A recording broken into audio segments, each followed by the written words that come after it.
Please stand by. Good day, everyone, and welcome to this ExxonMobil Corporation Fourth Quarter 2022 Earnings Call. Today's call is being recorded. At this time, I'd like to turn the call over to the Vice President of Investor Relations, Mrs. Jennifer Driscoll. Please go ahead, ma'am. Good morning, and welcome to ExxonMobil's Fourth Quarter 2022 Earnings Call. Thanks for joining us today. Here with me are Darren Woods, Chairman and Chief Executive Officer, and Kathy Mikells, Senior Vice President and Chief Financial Officer.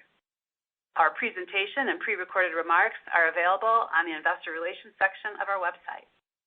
Our fourth quarter earnings news release is posted in the same location and will be joined by the transcript once it's available.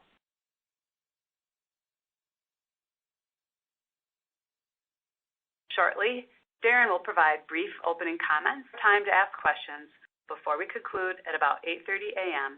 Central Time. During the presentation, we'll make forward-looking comments, so we encourage you to read our cautionary statement on slide 2.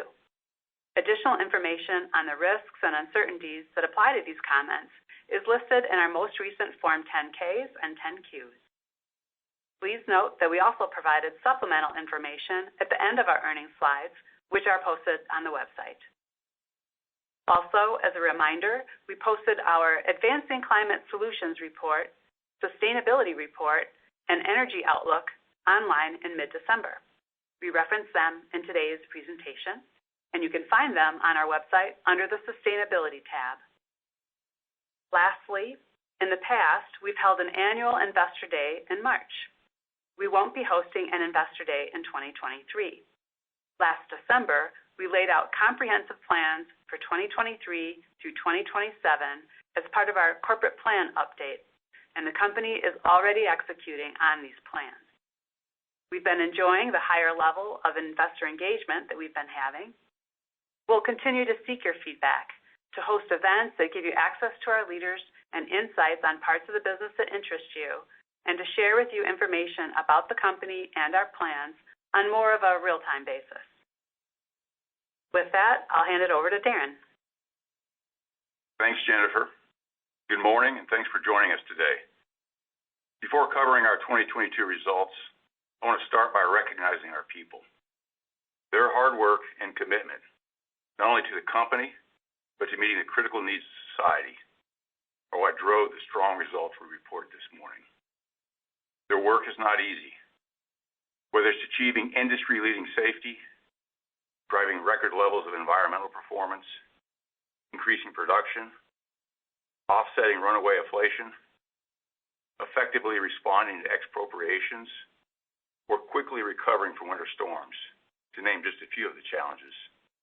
Our people delivered while, I'll add, continuing to manage significant ongoing organizational changes. As I cover our results, I think you'll see why we and the entire management team are so proud of their efforts. Of course, our results clearly benefited from a favorable market. To take full advantage of the undersupplied market, our work began years ago, well before the pandemic. We chose to invest countercyclically. We leaned in when others leaned out, bucking conventional wisdom. We continue with these investments through the pandemic and into today. This year, our improved asset portfolio, organization changes, and strong operating performance came together to deliver industry-leading results. Industry-leading earnings, cash flows, return on capital employed, and total shareholder returns. Excluding asset sales, we had our best cash flow performance since the merger. And despite lower revenues, we delivered higher profits than 2012, our previous record year, with a 400 basis point improvement in profit margin, reflecting upgrades to our product mix, structural cost reductions, disciplined expense management. 2022 was also a year of strong progress across our 5 strategic priorities. Importantly, we've continued to strengthen our industry-leading portfolio and increase production from high-return advantage assets in Guyana and the Permian at a time when the world needed it most. We implemented a series of organizational changes to further leverage our scale and integration, improve effectiveness, and better serve our customers, We combined our downstream and chemical companies to form Product Solutions, the world's largest fuels, chemicals, and lubricants business. This new integrated business is focused on developing high-value products, improving portfolio value, and leading in sustainability. We're also now supporting our businesses with corporate-wide organizations, including projects, technology, engineering, operations, safety, and sustainability. We see further opportunities in supply chain, procurement, and finance. We continue to expand our low-carbon solutions business, recently signing the first of its kind customer contract to capture and permanently store up to 2 million metric tons per year of CO2. This agreement, in a hard-to-decarbonize sector, highlights how ExxonMobil can leverage our advantages to help others reduce their emissions and build an attractive business with strong returns and significant opportunities for growth. Recent passage of the U.S. Inflation Reduction Act, which incentivizes both hydrogen and carbon capture and storage, further reinforces this. To that end, in December, we shared our plans to invest approximately $17 billion in lower emissions opportunities from 2022 through 2027, up from $15 billion in our prior plan. We also made significant progress reducing greenhouse gas emissions in our existing operations and remain on track with our 2030 emissions reduction plans, including net zero Scope 1 and 2 emissions for our unconventional operations in the Permian Basin by 2030. In addition to investing in industry advantage projects, we took advantage of the strong markets to further high-grade our asset portfolio with approximately $5 billion in divestments of non-core assets. CapEx was in line with our guidance. To further increase transparency, in 2022, we introduced 3 new reports. The lobbying report, which provides additional disclosure of our lobbying activities and expenditures. Climate lobbying report, which provides details on our U.S. activities at the federal and state level. And our Investing in People supplement, in addition to our updated sustainability report. Lastly, as I mentioned, the hard work of our people underpinned our success this past year, as it has done for decades. We build on this advantage every year by attracting and developing the best talent. This past year, we were once again recognized as top in industry for most attractive employer among U.S. engineering students, an honor we received 10 years in a row. Our 2022 financial results, which led the industry, further confirmed the strength of the strategy we developed 5 years ago. We grew earnings to nearly $56 billion, $59 billion excluding identified items, significantly outpacing peers. We delivered an industry-leading total shareholder return of 87% and a return on capital employed of 25%, our highest one-year ROCE since 2012. Cash flow from operating activities was nearly $77 billion, also leading the industry. This enabled us to reduce net debt to 5%, fortifying the balance sheet and positioning us to continue our strategy of countercyclically investing. Our continued focus on leveraging scale and integration drove further efficiencies with nearly $6.9 billion in structural cost savings versus 2019, up from $5.3 billion at the end of 2021. We remain on plan to meet our target of $9 billion in structural cost reductions by the end of 2023. Consistent with our capital allocation strategy, we continue to share our success with shareholders through a reliable and growing dividend. In 2022, we boosted the quarterly dividend by more than 3% and marked the 40th consecutive annual increase. Additionally, we increased our share repurchase program twice during the year. In total, we returned $30 billion to shareholders in 2022, including about $15 billion in dividends, which also led peers. These actions reflect the confidence we have in our strategy, the performance we've seen across our businesses, and the strength of our company's future. We're proud of our people and their work to meet the evolving needs of society. As we advance our strategy and the "and" equation, we're committed to sharing their progress. Consistent with this, we continue to enhance our disclosures and increase transparency. In December, we updated several important online publications. Our latest sustainability report describes the 14 focus areas where we believe our company can have the most impact. The Advancing Climate Solutions 2023 Progress Report outlines our approach to help reduce greenhouse gas emissions in support of a net zero future. It includes updated resiliency modeling under the IEA net zero emissions by 2050 scenario, including the addition of carbon and pricing assumptions, and an audit statement from Wood Mackenzie. In addition, it includes a discussion on the value of a life cycle approach to measuring company-specific emissions versus Scope 3 targets.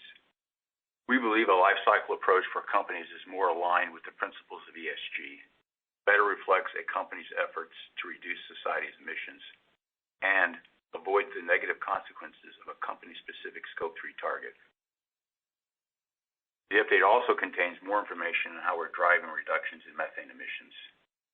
And finally, it includes a look at the role of plastics in the energy transition and how we're expanding our capacity for advanced recycling to help address the issue of plastic waste. Separately, we've updated our outlook for energy, which is our latest view of energy supply and demand through 2050. It forms the basis for our business planning. In addition to assessing trends in economic development, technology advances, and consumer behavior, our outlook seeks to identify potential impacts of climate-related government policies, which often target specific sectors. We encourage you to read these publications to gain a better understanding of how we're working to be a leader in the energy transition. They're available on our website under the Sustainability tab. Our plan for 2023 remains anchored in our existing strategy and builds on our continuing success. I'll wrap up by highlighting a few key areas. Critically, we'll continue our efforts to lead the industry in safety, operating, and financial performance. We'll continue to profitably grow the business through advantaged investments to meet the world's evolving needs and reduce emissions. We'll further leverage our new organization to fully realize our advantages in scale and integration and improve competitiveness. Expect to deliver another $2 billion in structural cost reductions, meeting our target of $9 billion in savings versus 2019. We'll look to capture additional organizational synergies by consolidating our supply chain activities and centralizing the majority of our finance and procurement operations. It will help us take better advantage of our scale and greatly improve our customer, vendor, and employee experience. We anticipate 2023 capital and exploration expenses of $23 billion to $25 billion.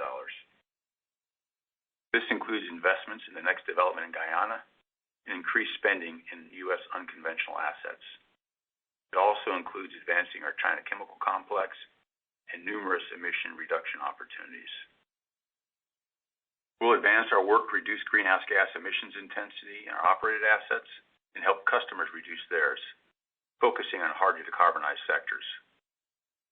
We'll continue to progress our blue hydrogen project in Baytown that consists of a 1 billion cubic feet per day blue hydrogen plant, the world's largest, and a CCS project with potential to store up to 10 million metric tons of CO2 per year. We'll also leverage our recent success in Louisiana to grow the customer base for our low-carbon solutions business.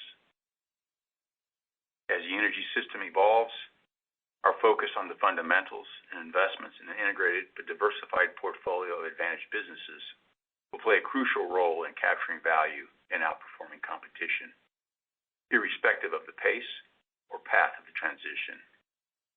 As you've seen, we remain committed to our capital allocation priorities, investing in advantaged projects, maintaining a strong balance sheet to manage across the commodity cycles, and sharing our success through shareholder distributions.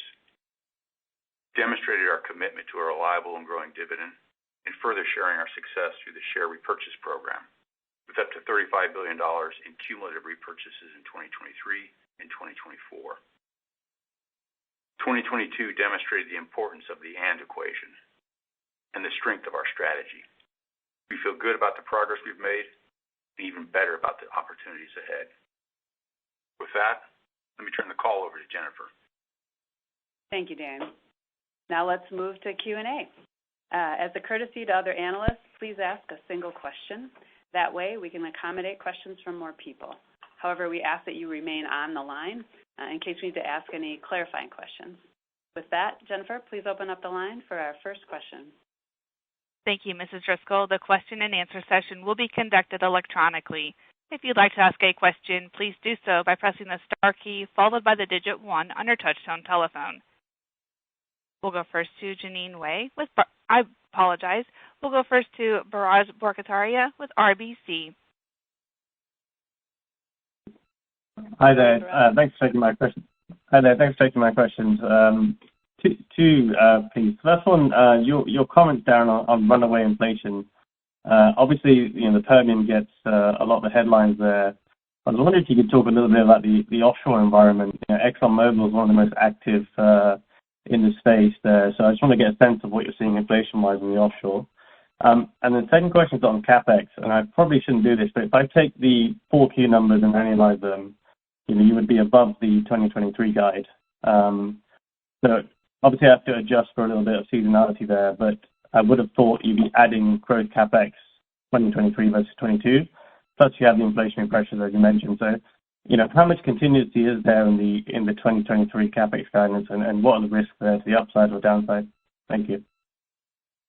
Yeah, good morning, Biraj. Let me start with your last question and then move to the first. With respect to CapEx, if you look at the range we've given, I think we've indicated in the comments, and the comments I just made, that we'll be at the upper end of that range, which is consistent with a slight increase given the work that we're doing. But I would reiterate that the broader range that we've given over the years continues to fit well with our plans and is consistent with the pacing that we established when we came out of the pandemic.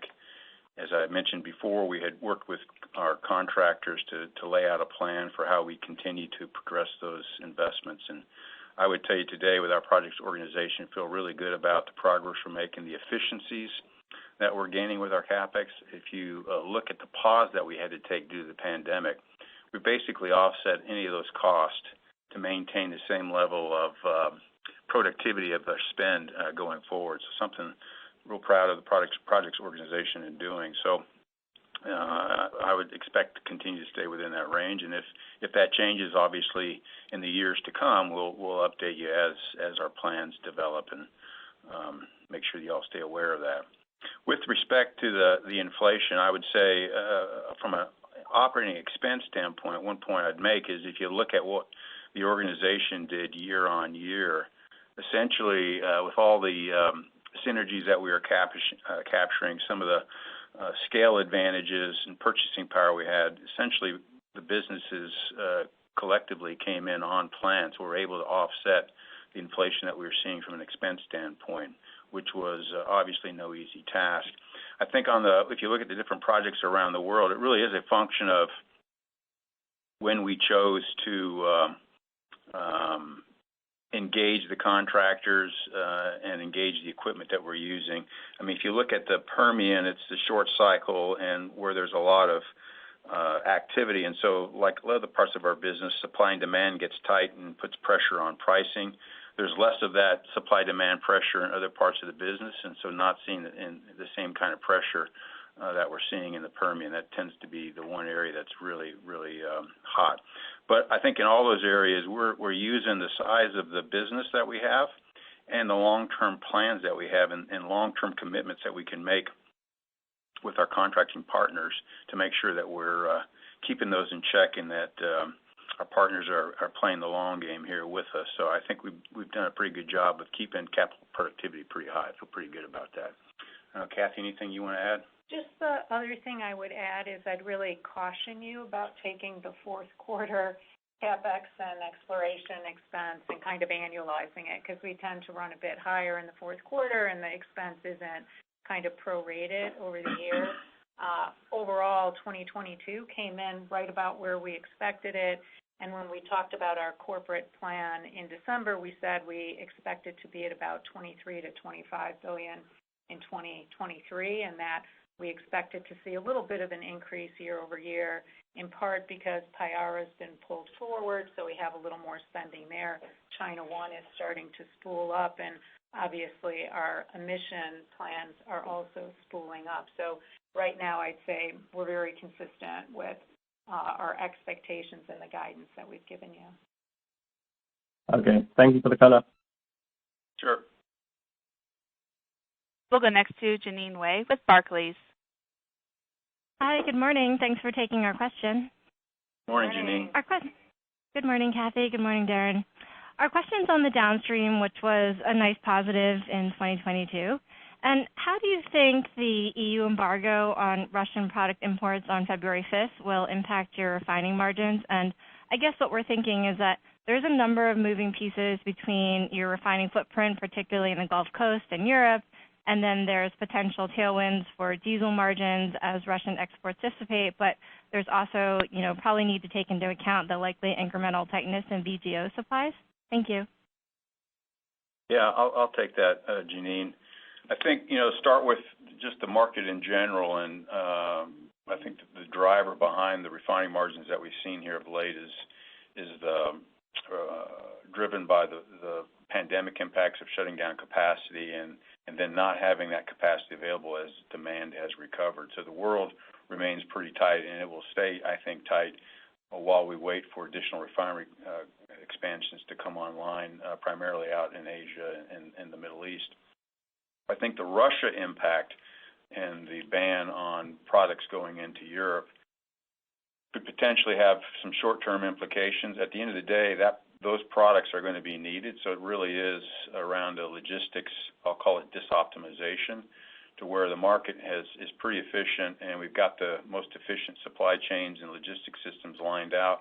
We're going to disrupt those, and I think it's a question of how does that disruption manifest itself in the market, and what kind of disconnects and discontinuities do you see in the short term? And then ultimately, that system will stabilize, re-optimize, and I expect higher costs just because of you're moving to a less optimum logistics approach, but more stable. I don't, that I see how that's going to play out. So I don't think there'll be a long-term impact. It'll be a short-term one, and then it's just a question of how long it takes for the systems to rebalance. I think more fundamental to refining is the shortness, and with the economies picking up and with China coming out of its COVID lockdown and the economic growth there, and then the view that you take on the economic impacts and how severe recessions are here this year, that's probably going to play a much bigger role. If demand picks up, economies continue to grow, we're going to see that tightness manifest itself in continued high refining margins, which I think, will mean a fairly high margins this year and potentially going into 2024 as well. Great. Appreciate all the color. Thank you. Sure. We'll go next to Neil Mehta with Goldman Sachs. Yeah, thank you, Darren and Kathy. Wanted you to spend some time on the Permian outlook for 2023. You made some comments in the prepared remarks about getting to over 600,000 barrels a day, so I guess that's about 10% growth as we think about 23. But just your thoughts on volumes and then ultimately, where should we think about plateau? Yeah, thanks, Neil. I would take you back to 2018 when we were talking about our strategy in the Permian, and we had said at that time our plan was to grow to 1 million barrels a day of production by 2025. When the pandemic hit, we basically said there's going to be a delay in a lot of our plans and pushed out those objectives by about 2 years, so moving from 2025 to 2027. If you look at my comments and the plans, we're now forecasting that our Permian production will reach about 1 million barrels a day by 2027. So very much in line, going all the way back to 2018, and then the comments that we made around the pandemic and the delay that I was introducing. So I think that's the context to think about what we're doing in the Permian and that development. If you look at 2021, we added about 90,000 barrels a day of production. 2022, a very similar number, 90,000 barrels a day. And that, in part, was what I'd call the organic development and the drilling and the production, as well as clearing our DUCs inventory.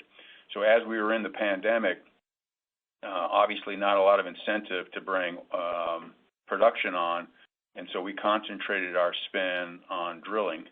And then as we got into higher-priced environments, concentrated on clearing that inventory and bringing those wells to production. And so we were bringing our DUC inventory down. As we go into next year, we're going to rebuild that inventory, get to an optimum level that we can then use and maintain as we go through the next several years.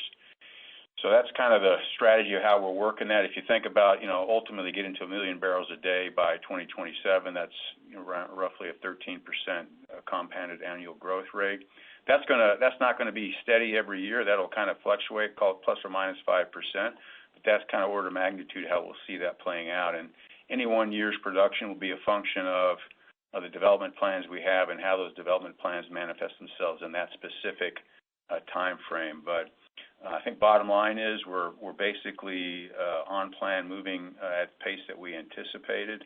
And I'm hopeful that as we continue to focus on the technology developments and continuing to improve efficiency, we'll see either that production brought online with more effectively at lower cost, or in fact more productivity and higher production. But that's a function of the ongoing work we've got to bring our technology and operational capabilities to bear in the Permian, continue to improve what we're doing there.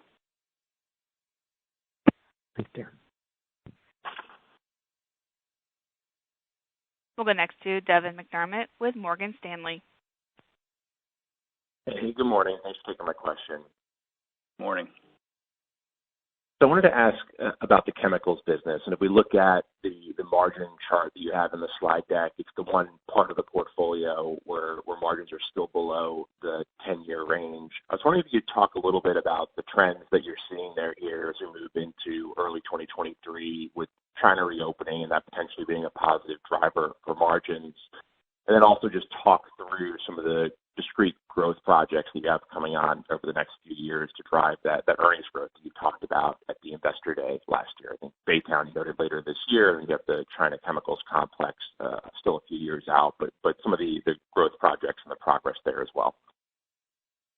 Yeah, sure. I think maybe just take both sides of the equation with chemicals. I'll start with the demand side of the equation, which you referenced. And you're right. I think one of the things we saw last year was with the China lockdowns and the lack of growth in China, which is a big, as you know, chemical market, that had an impact on the demand side of the equation. My expectation as we move into this year and the China economy continues to open up, we'll see that demand pick back up again. And then again, a function of whether, how deep and how widespread the recessions are around the world. That's going to have an impact.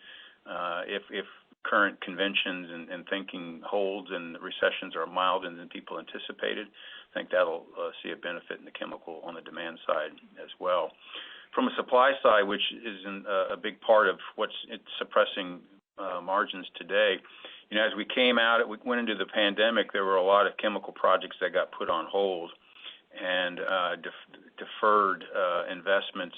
And you're now seeing, as we came out of the pandemic, and you look at margins in 2021, 2022, very strong chemical margins. We saw those investments get leaned into and a lot of that capacity coming online. So we've got this, a large capacity additions coming on at the same time where you've had some demand slow down. So I think what we're seeing play out here is that what I would say is the typical supply-demand swings in that commodity cycle exacerbated somewhat by the effects of the pandemic still kind of playing itself out, but not inconsistent with what we had anticipated coming out of the pandemic. And so it'll take a little time for that demand to pick up and to fill that capacity, but we'll get back on the growth trajectory and markets will get tight again. So that's how we're thinking about the chemical business. With respect to our projects, feel really good about. We had to pause those, as you know, coming out of the pandemic, where we had to make some tough choices about how we spend our capital. We'd never done that before in terms of stopping some projects in midstream. But I'd tell you, the organization did a great job of putting those on pause, preserving where we were at, continuing to work with contractors to drive efficiency, and now we're bringing those back on. Basically in line with the plans that we'd laid out in the pandemic. So we just brought on the polypropylene unit in Baton Rouge. We've got our Baytown, Vistamax, and LAO projects, which we anticipate coming on here middle of this year, and then China 1 is making really good progress, and expect that to come on in 2025. So I think all those investments we feel really good about and are on the path that we had anticipated. Great, thank you. You bet. We'll go next to Doug Leggett with Bank of America. Thank you. Good morning, everyone. Good morning, Darren. Morning, Doug. I don't know whether you or good morning, Kathy, which one of you two would like to take this, but I want to ask you about your treatment of the European windfall taxes. My understanding is you are, I guess, suing to try and get some resolution there and treating these as non-recurring. So can you walk us through your rationale versus how your peers are thinking about this and any cash impacts that you had to incur in the current quarter, I guess would be my clarification question. But thank you for taking my question. Sure. So I'll first just talk about the financial impacts. In the current quarter, we wouldn't have had material impacts. Obviously, there were some countries in Europe that had passed incremental taxes earlier this year, so I'll point to Italy and the UK as an example, and so we would have been accruing those appropriately.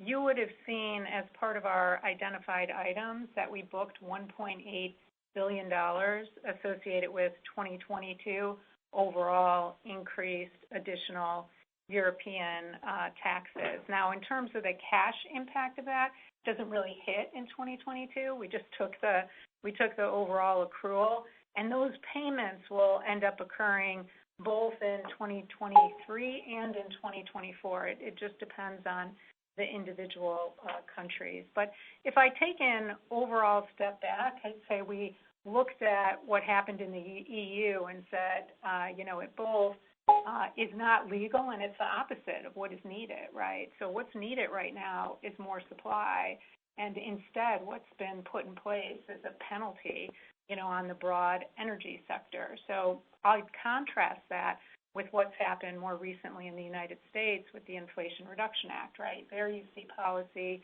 that's put out to incent industry both to accelerate technology and to accelerate investment.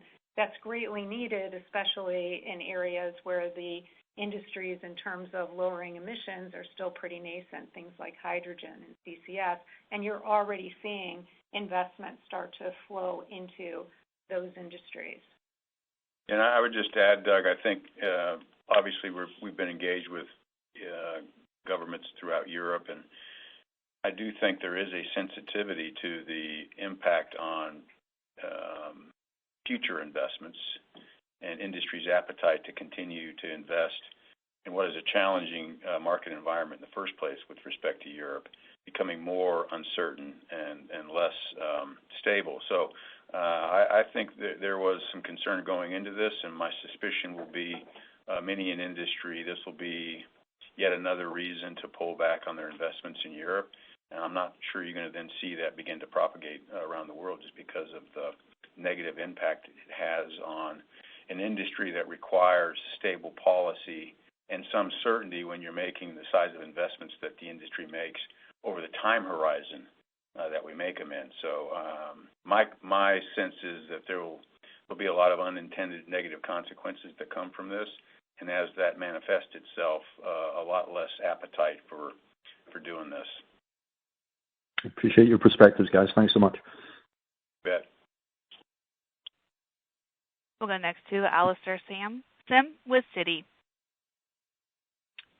Thanks very much, Darren and Kathy. Darren, can you just make some sort of high-level comments about the competitive landscape you see across the business? I know that's sort of a broad question, but upstream energy products, low-carbon solutions, how do you see competitors behaving? Sure.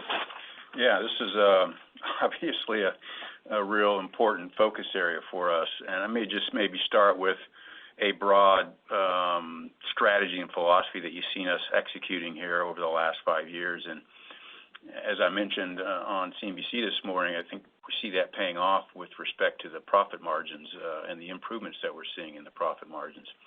If we look at 2012, when we had higher revenues than we've got today, we made more money this year with less revenues, and that's really a function of the improvement in net profit margin, where we went from about 10% net profit margin in 2012 to a 14% in 2022. So I think a reflection of the work that we've been doing to better position ourselves competitively.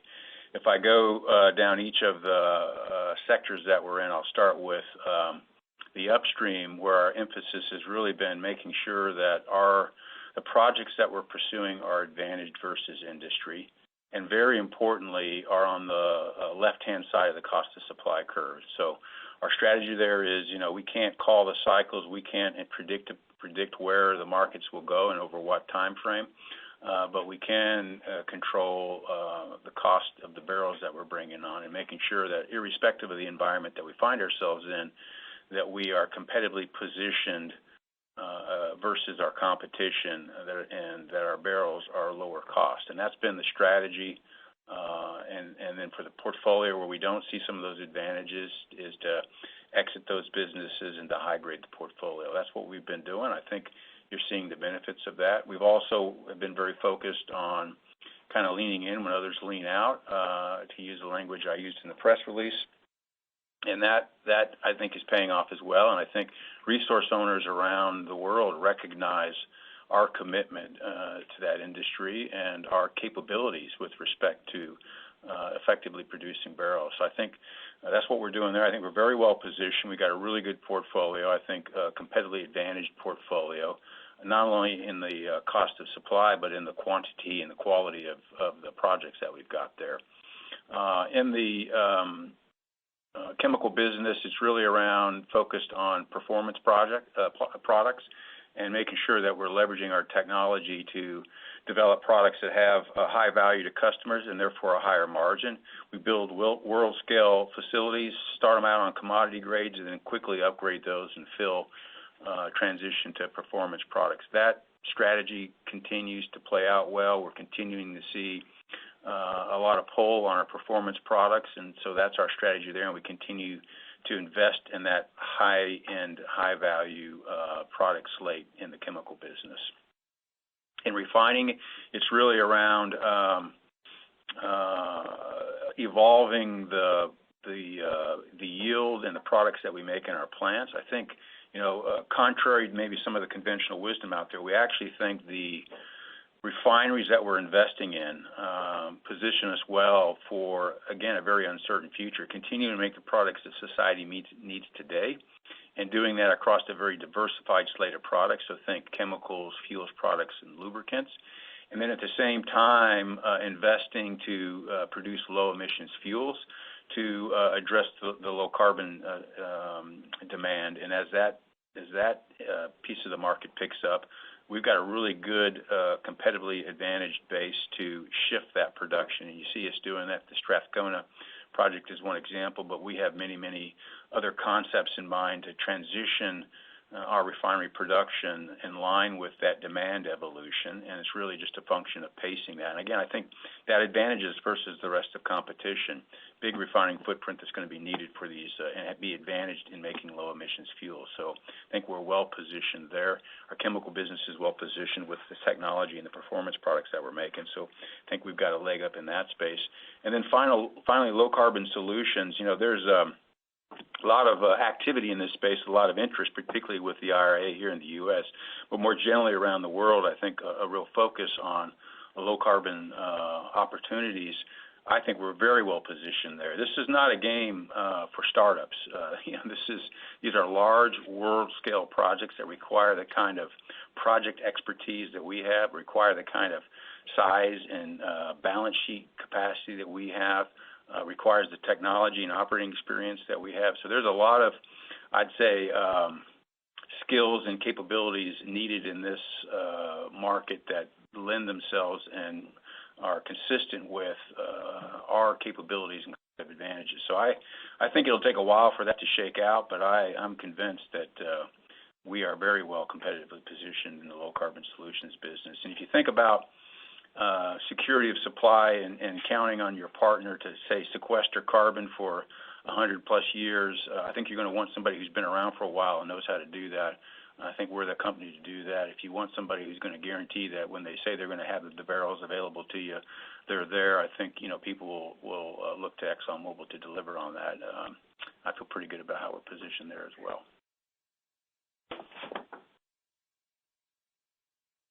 Thanks very much. Thank you, Alistair. We'll go next to Stephen Richardson with Evercore ISI. Thanks. Couple for Kathy, if I may. One, I was wondering if you could just address the balance sheet and how we're thinking about the differences in this cycle. So obviously, significant deleveraging and, at 5% net debt to cap, and that's not your target, but it is notable. So just wondering if you could address at what point do you start to think of the balance sheet as a bit of a drag, and also your willingness to kind of continue to delever here, acknowledging that there was long times in the corporation's history where the balance sheet was effectively unlevered. Thank you. So I would start by saying we view our balance sheet very much as a competitive advantage, right? And we know that during the up part of the cycle, we've got to build a fortress balance sheet to make sure we have all the firepower we need and all the flexibility we need to then manage the downturn, which will inevitably come. So that's how we think about the balance sheet. I think we've made terrific progress. I mean, if you look overall this year, we paid down about $7 billion of debt. You already mentioned that our net debt to cap is about 5%. We obviously also learned a number of lessons during the pandemic, and we have said we have a willingness to carry a higher cash balance. Our cash balance is around $30 billion right now. So I'd say overall at any given point in time, our cash balance is ultimately going to depend on how the market environment ensues. But we know having a really strong balance sheet is a competitive advantage for us. We've been very clear about our capital allocation priorities, and at the very top of that priority list is making sure we're consistently investing in advantaged projects, right? And we're in a quite good position in terms of having a very rich portfolio of advantaged projects, which we're bringing forward. And I think we've taken a very balanced approach in ultimately how we're sharing our rewards with shareholders.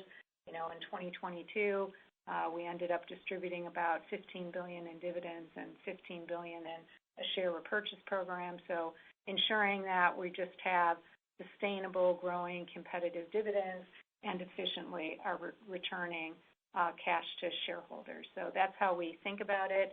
And we are at the part of the cycle where you would expect us to see a very strong balance sheet, and we're very focused on ensuring that that's indeed what we have.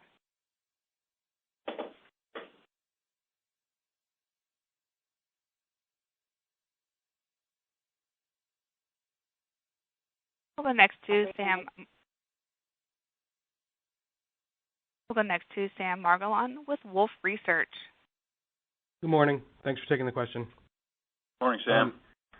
I'll ask about M&A actually, because you're describing a number of advantages that are very unique to ExxonMobil, not just at a corporate level, but even in individual asset classes. For example, that you might be in the early stages of efficiency and productivity gains in the Permian, which is really different than a lot of other operators are saying. So it seems like a opportunity to consolidate and create a lot of value, but at the same time, there's other countervailing forces against that. So maybe at this point, it would be great to just hear your thoughts on the overall M&A landscape and what kind of opportunities you see, and then also in the context of Kathy's comments on the balance sheet, which is obviously set up very well right now. Thanks. Yeah, sure. Thanks, Sam. I'll touch on that and maybe see if Kathy's got anything to add. I think the point that you make is exactly the right one, which is looking at where we can take advantage of our capabilities and skills to bring additional value to acquisition targets, and that's really where we put our focus is where can we leverage what we're good at and bring value above and beyond what a potential acquisition would be able to do without us. That's the focus area, and I think we are in the area that you talked about. We do think with time, the work we've been doing in the Permian will provide a value opportunity that we can leverage when the market's right, and I think expectations start to align around values from a buyer standpoint as well as a seller standpoint.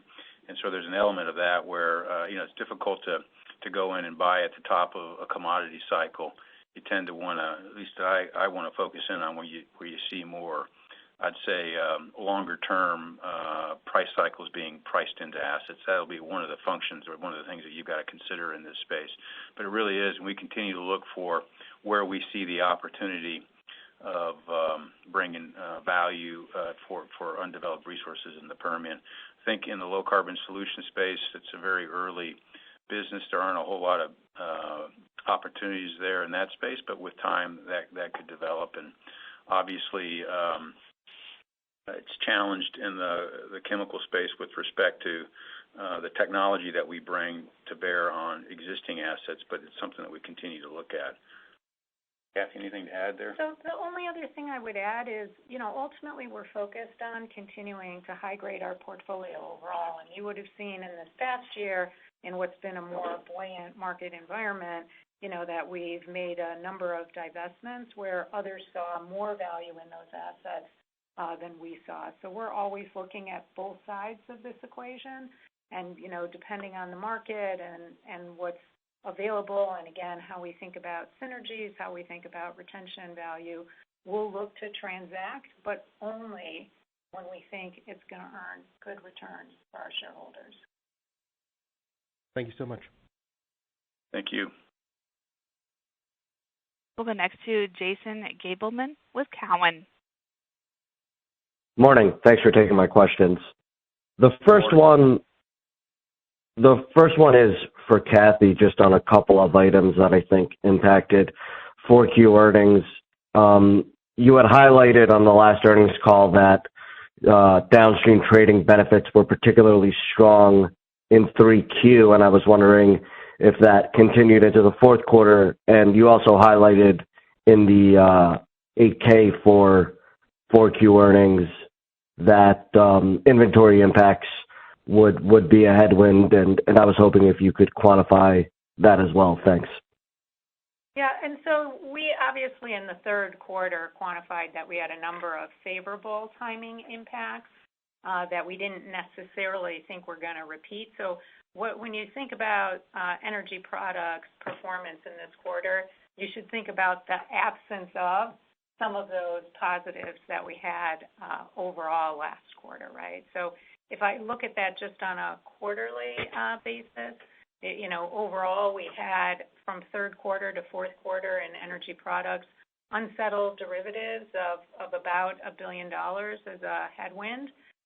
That's really the absence of largely a positive that we would have had in the third quarter. And then again in the third quarter, we talked about the fact that we have a program associated with achieving ratable pricing in our refinery runs, and that had given us, again, I'll call it benefit in the third quarter, and in the fourth quarter, price timing differences were a negative to the tune of about $400 million.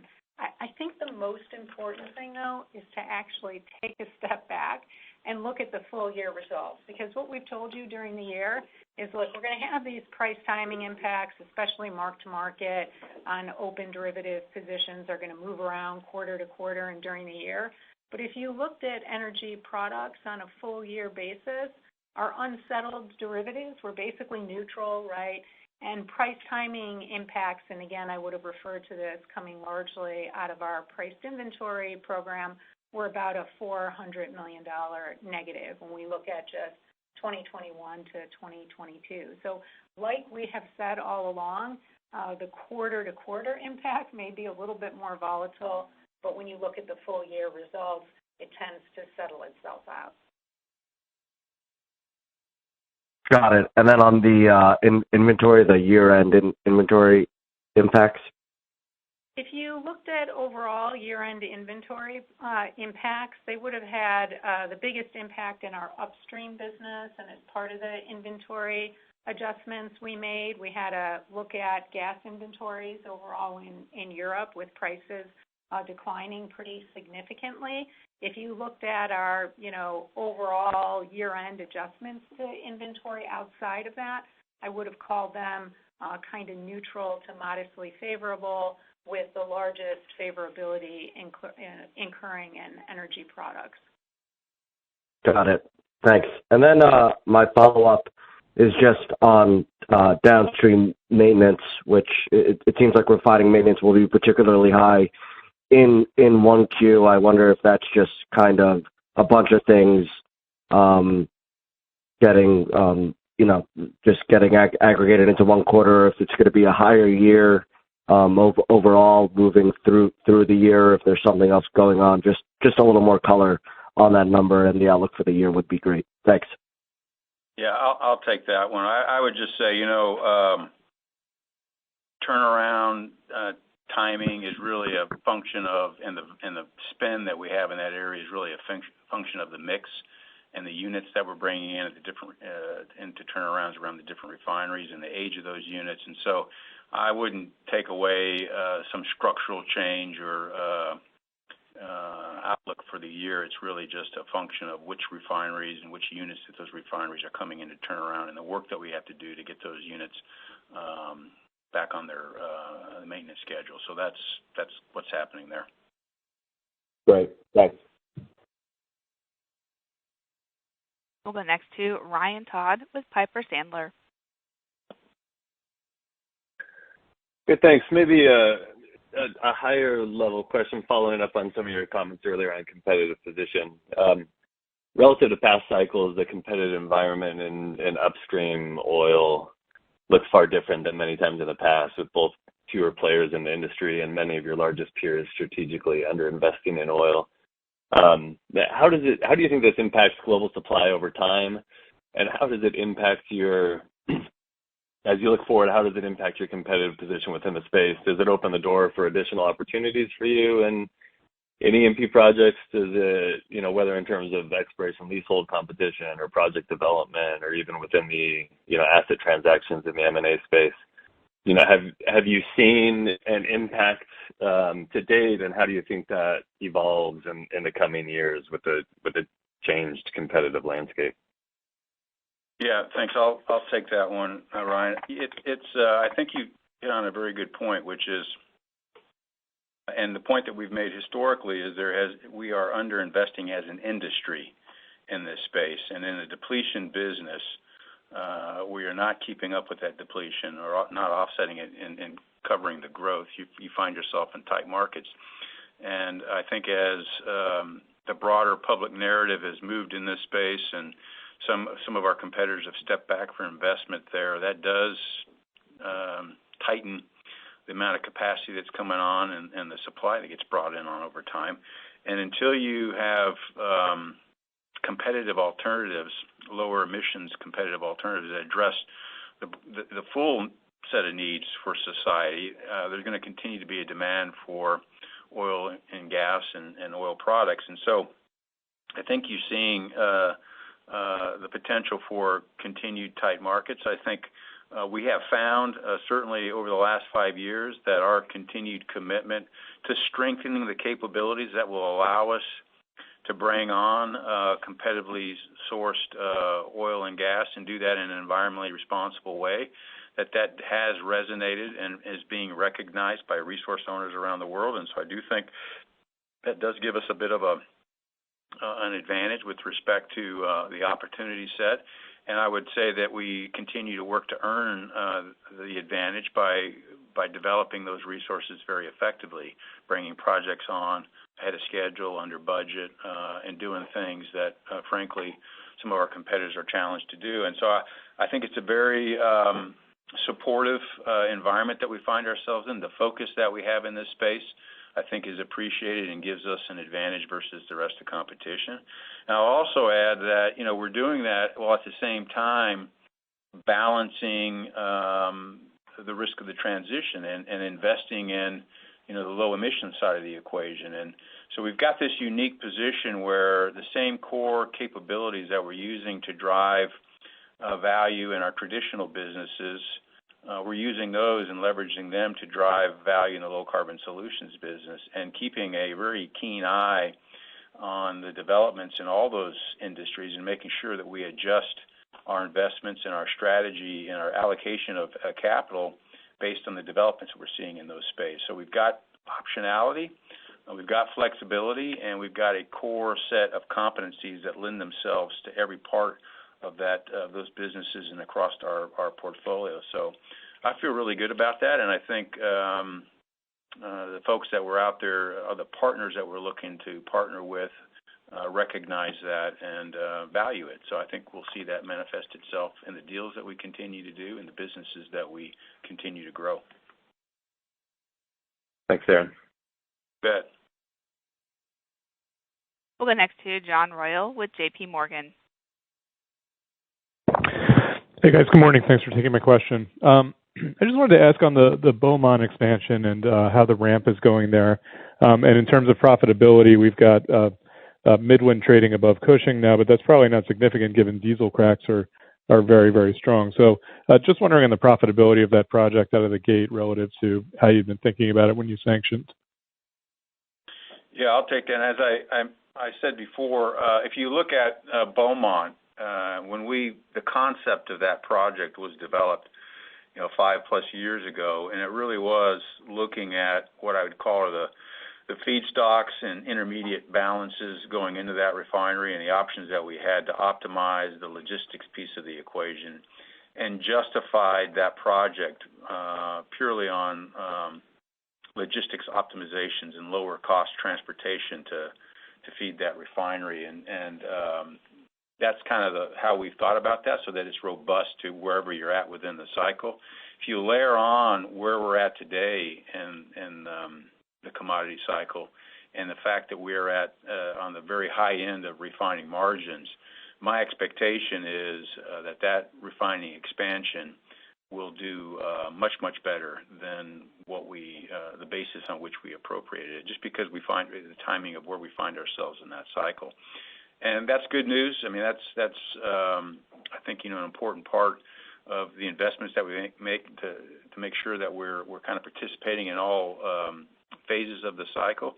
But I think even better news is we're not depending on that to generate a return from that investment. So even as we move through the commodity cycle, and at some point in the future, we find refining margins start to come off, and eventually we'll find ourselves in the bottom of the refining commodity cycle, that expansion will position our Beaumont refinery very well, and will, I think, continue to be incremental to the value of that refinery. So I feel really positive about that. We're making good progress. We mechanically completed that a little ahead of schedule, and we're making good progress on ramping that facility up.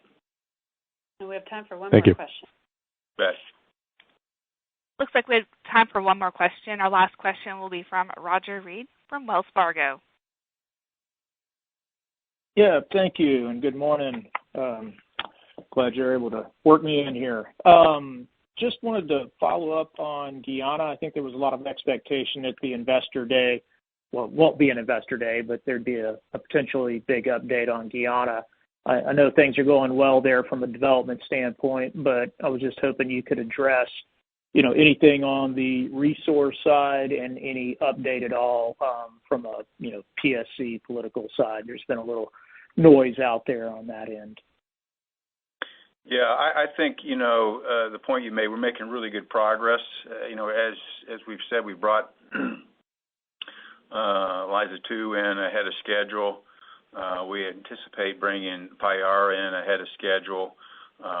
We brought Liza 2 up very well, brought that online quickly, and began producing at above nameplate capacity in the fourth quarter. And so I feel really good about the quality of those projects and the operational ability to bring those up and run them effectively. Making good progress there. We've got Yellowtail in for government approval. Expect that to be a bigger FPSO. So I would say we're at or ahead of the schedule and ahead of the expectations that we've talked about historically with Guyana. The resource base, as you know, continues to grow. We continue to make discoveries. We continue to really optimize around those discoveries, and that's a really big part of developing these projects is as we are in parallel to developing projects, continuing the exploration and continuing to better quantify and qualify that resource base is making sure that our projects are optimized around that. And so there's a balance that we're striking around how best to optimize and feel good about what we're doing there. And frankly, I think the government feels really good about what we're doing there. Importantly, the development of that resource and the value associated with that is manifesting itself in country, which is a really important part of the equation here. We always said coming into this that this has to be a win-win-win proposition. It needs to be a win for the company, it needs to be a win for the government of Guyana, and it needs to be a win for the people of Guyana. And that's what we're seeing there. A lot of jobs, a lot of economic opportunity opening up in Guyana. We've been working with the Guyanese government around a project to bring in gas power into the country, be lower emissions and more reliable. We've got work going on to help bring up some of the other social services in the country. So I think people are seeing the progress, and the fact that we're bringing this on sooner and at lower cost, I think is a benefit to the government. They recognize the value is coming faster and than originally anticipated. So I think it's a good story. The government, I think, and ExxonMobil got very good relationships, working very constructively. And as I said, it's a win-win-win proposition here, and feel good about the progress we're making. And any thoughts on the resource base, or the next time you'll offer an update on that? I think as the team continues to drill and then quantify and characterize the results of those drills, when it gets to a material improvement, we'll be out talking about that. That's great. Thank you. Yeah, Roger. Thank you. Thank you, everybody, for your questions today. We will post a transcript of